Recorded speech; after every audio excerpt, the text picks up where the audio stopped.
Ce que la baisse de l'inflation du logement donne, la hausse des droits de douane le reprendra.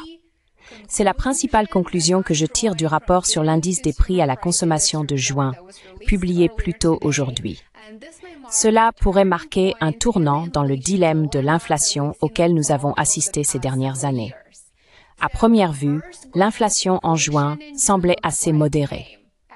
Mais lorsque l'on examine les détails de plus près, ce que je vais faire dans un instant, il est clair que les sources de l'inflation ont changé de manière spectaculaire. Pour la première fois depuis des années, le logement qui a alimenté l'inflation depuis 2019 se refroidit.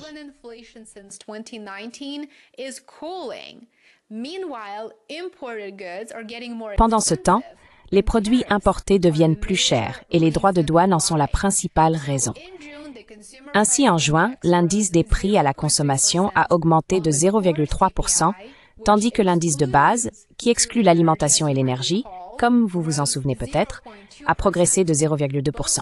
Les deux chiffres étaient conformes aux attentes de Wall Street et faisaient suite à des hausses de seulement 0,1% en mai. Maintenant, sur une base annuelle, c'est là que cela devient intéressant. Sur un an, l'IPC a grimpé de 2,7% contre une hausse de 2,4% en mai.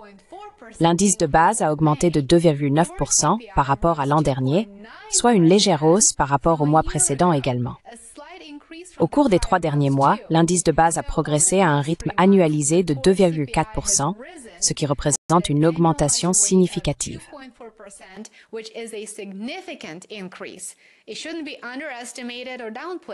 Il ne faut ni sous-estimer ni minimiser cela. Il s'agit d'une augmentation significative par rapport au rythme de 1,7% observé entre mars et mai de cette année.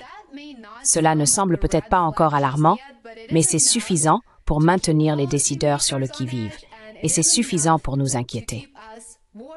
Les preuves s'accumulent que la politique commerciale, en particulier l'introduction, ou plutôt la réintroduction et l'escalade des droits de douane, commence à avoir un impact sur les consommateurs. Les prix des biens, qui incluent tout, des vêtements et chaussures aux meubles et véhicules, ont apporté leur plus forte contribution à l'inflation sous-jacente depuis 2022. Et comme vous le savez, 2022 a marqué le pic de la flambée inflationniste post-pandémie.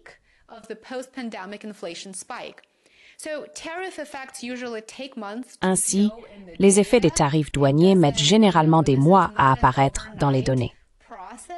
Ce n'est pas un processus instantané. Mais alors que l'inflation des services continue de se modérer, l'inflation des biens de base, en particulier dans les catégories exposées aux tarifs, commence à augmenter. Cela complique évidemment la tâche de la Réserve fédérale. Et malgré les multiples appels insistants et répétés de Trump à la Réserve fédérale pour qu'elle baisse les taux d'intérêt, au vu des dernières données, ce scénario reste peu probable. Maintenant, examinons les détails. Les prix de l'habillement ont augmenté de 0,4% en juin, soit la première hausse de cet indice depuis mars.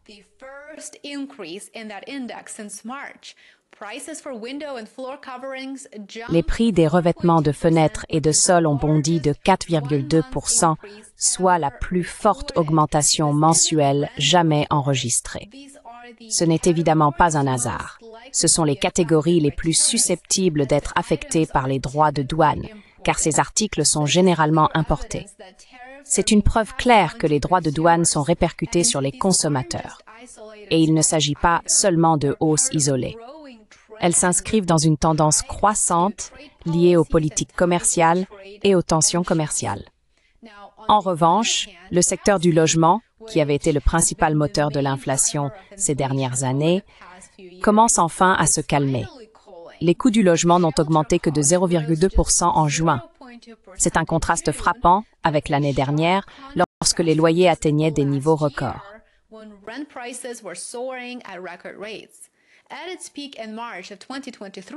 À son apogée en mars 2023, l'inflation liée au logement atteignait 8,2% sur un an. En juin de cette année, les dernières données enregistrées montrent que ce chiffre est tombé à seulement 3,8%. Là encore, le niveau le plus bas depuis 2021. Cela reste élevé, bien sûr, par rapport au niveau d'avant la pandémie, Mais il est clair que le marché du logement n'est plus le principal moteur de l'inflation. Certains experts expliquent la différence ainsi. Les effets des tarifs douaniers sont comme une fracture. Ils sont vifs, douloureux et immédiats. L'inflation liée au logement ressemble davantage à de l'arthrite, une pression chronique et de long terme.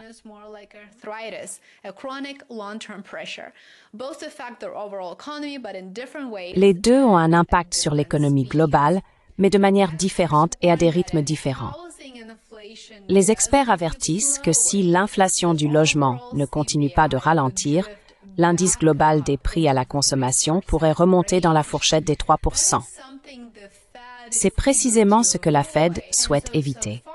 Et jusqu'à présent, leur approche prudente, maintenir les taux d'intérêt inchangés, semble refléter une volonté d'attendre et de voir comment la situation évolue. Néanmoins, les dernières données mettent fin à une série de ralentissements de l'inflation, ce qui pourrait suffire à attirer l'attention de la Réserve fédérale. D'autant plus que le président Trump menace d'imposer des droits de douane encore plus élevés aux principaux partenaires commerciaux des États-Unis à partir du 1er août.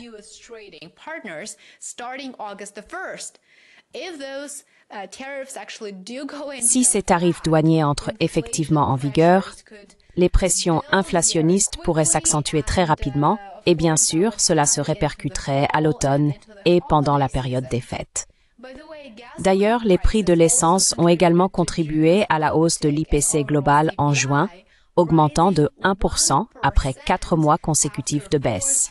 Cette hausse contredit l'affirmation fréquente de l'administration selon laquelle la baisse des prix de l'essence compenserait toute augmentation de prix due aux tarifs douaniers.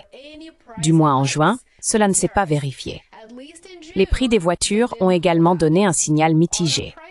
Les prix des véhicules neufs ont diminué de 0,3% après une baisse similaire en mai. Les voitures et camions d'occasion ont reculé de 0,7%, poursuivant une tendance à la baisse qui a contribué à limiter l'inflation globale.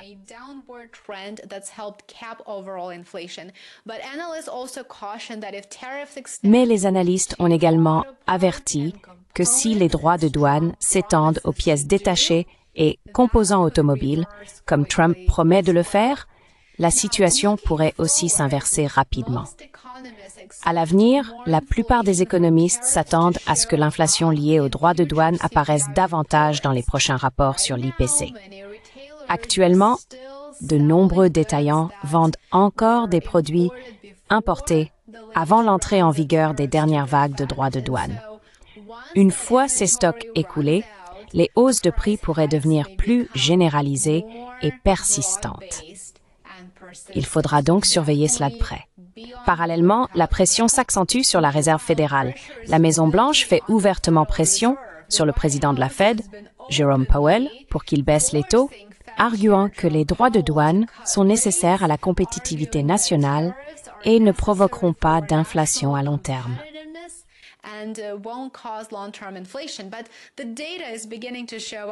Mais les données commencent à indiquer le contraire, comme vous pouvez le constater. Pour l'instant, la Fed reste prudente et observe comment les tarifs douaniers influencent sur les prix à la consommation et la demande globale. Les décideurs sont confrontés à un choix très difficile. Attendre d'avoir plus de preuves de pression inflationniste ou agir de manière préventive dès maintenant pour éviter que l'inflation ne s'installe à nouveau. Alors, quelle est la conclusion ici? Eh bien, l'inflation a changé de dynamique, comme vous pouvez le voir à partir des données rapides que je viens de partager. L'inflation dans le secteur du logement n'est plus la principale menace. Ce sont désormais les tarifs douaniers et le risque qu'ils font peser sur l'économie dans son ensemble. Si ces hausses de prix s'étendent des biens aux services, la Réserve fédérale pourrait être contrainte d'agir plus tôt que prévu.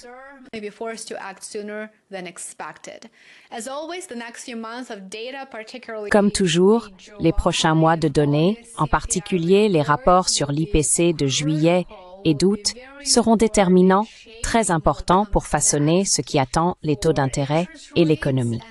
Merci beaucoup de regarder cette vidéo. Dites-moi ce que vous pensez de la récente hausse de l'IPC. Est-ce quelque chose que vous ressentez également lorsque vous faites vos courses lorsque vous achetez vos produits alimentaires et autres articles. Faites-le nous savoir dans les commentaires ci-dessous, nous serions ravis de vous lire. N'oubliez pas de montrer votre soutien, aimez, abonnez-vous et partagez. Pensez à vous abonner sur Substack et Patreon, j'aimerais beaucoup vous y retrouver. Profitez bien du reste de votre journée. À bientôt.